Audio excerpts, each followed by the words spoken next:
এই দেখো, এই দেখো রুটি খাওয়ার জন্য কি করছে দেখেছ? খাবি রুটি খাবি? এটা কিন্তু আমাদের পোষা না, ঠিক আছে? এরকম আরও 4-5টা আছে আমার বাড়িতে, সব কটাই আসে, খেতে দিই, সব কটাকেই খেতে দিই, যে আসে তাকেই খেতে দিই। তবে লালুকে একটু বেশি যত্ন করি, তো লালু তো এখন নেই, তার জন্য একটু রুটিটা দিচ্ছি। লালু থাকলে রেখে খেতে দেবে না। তো এর 5-6টা বাচ্চা হয়েছে, তার জন্য তো একে খেতে দিতে হবে, কি এর বাচ্চাদের দুধের দরকার। মালটার ভিতর দাও। কি করছে সকালবেলা ঘুম থেকে উঠে চলে আসে, ঘুম থেকে উঠেই বসে থাকবে খাওয়ার জন্য। থাক এখানে থাক, দেখো খপ খপ করে খাচ্ছে। এখন লালু এলে একে খেতে দেবে না। হ্যাঁ, রাত্রেও তাড়িয়েছি, এক গাদা ভাত দিয়েছি,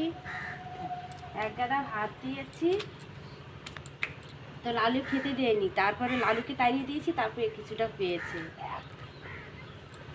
খা, পেট ভরে খা, পেটটা শুকিয়ে গেছে।